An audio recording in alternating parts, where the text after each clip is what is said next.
Russia as we knew it no longer existed after the wall came down, and the people who infected Russia were ejected from that country. And now they're trying to infect the rest of the world. The social and cultural shocks that are taking place in the United States and the Western Europe are none of our business. We are keeping out of this. Some people in the West believe that an aggressive elimination of entire pages from their own history reverse discrimination against the majority of the interests of a minority and the demand to give up the traditional notions of mother, father, family, and even gender. They believe that all of these are the mileposts on the path towards social renewal.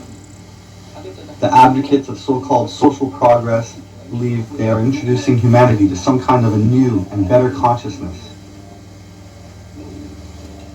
Godspeed, hoist the flags as we say. Go right ahead.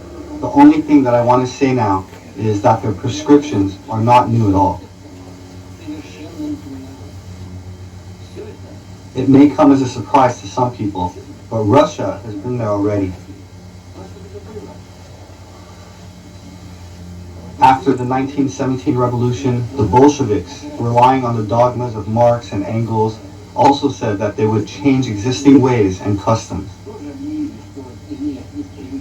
And not just political and economic ones, but the very notion of human morality and the foundations of a healthy society. The destruction of age-old values, religion, and relations between people, up to and including the total rejection of family. We had that too.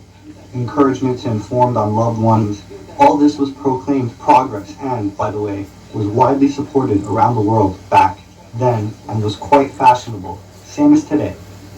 The fight for equality and against discrimination has turned into aggressive dogmatism, bordering on absurdity. When the works of the great authors of the past, such as Shakespeare, are no longer taught at schools or universities because their ideas are believed to be backward. The classics are declared backward and ignorant of the importance of gender or race. In Hollywood, memos are distributed about the proper storytelling and how many characters of what color or gender should be in the movie. This is even worse in the agitprop department of the Central Committee of the Communist Party of the Soviet Union. Countering acts of racism is a necessary and noble cause, but the new cancel culture has turned it into reverse discrimination, that is, reverse racism. The obsessive emphasis on race is further dividing people, when the real fighters for civil rights dreamed precisely about erasing differences, refusing to divide people by skin color. I specifically asked my colleagues to find the following quote from Martin Luther King. I have a dream that my 4 little children will one day live in a nation where they will not be judged by the color of their skin, but by their character. This is the true value. However, things are turning out differently there. By the way, the absolute majority of Russian people do not think that the color of a person's skin or their gender is an important matter. Each of us is a human being. That is what matters. In a number of Western countries, the debate over men's and women's rights has turned into a perfect phantasmagoria. Zealots of these new approaches even go so far as to want to abolish these concepts altogether. Anyone who dares mention that men and women actually exist, which is a biological fact, risk being ostracized. Parent number 1 and parent number 2, birthing parent instead of mother and human milk, replacing breast milk, because it might upset the people who are unsure about their own gender. I repeat, this is nothing new. In the 1920s, the so-called Soviet culture treaters also invented some new speak, believing they were creating a new consciousness and changing values that way. Not to mention some truly monstrous things when children are taught from an early age that a boy can easily become a girl and vice versa. That is, the teachers actually impose on them a choice we all supposedly have. They do so while shutting the parents out of the process and forcing the child to make decisions that can upend their entire life. They do not even bother to consult with the child's psychologist. Is a child at this age even capable of making a decision of this kind?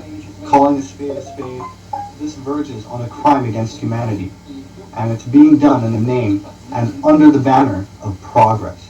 Well, if someone likes this, let them do it. I've already mentioned that in shaping our approaches, we will be guided by a healthy conservatism. That was a few years ago, when passions on the international arena were not yet running as high as they are now, although, of course, we can say that clouds were gathering even then. Now, when the world is going through a structural disruption, the importance of reasonable conservatism as the foundation for a political course has skyrocketed, precisely because of the multiplying risks and dangers and the fragility of the reality around us. President Vladimir Putin says that woke ideology is destroying Western civilization, And it is. condemning far-left progressivism, and compared it to Russia's darkest days during the 1917 Bolshevik Communist Revolution, in which the Soviets seized the means of production and overthrew the government. Most Western, and especially American, students are not taught about the Marxist tactics that ushered in communism and the mass death toll that inevitably comes with it.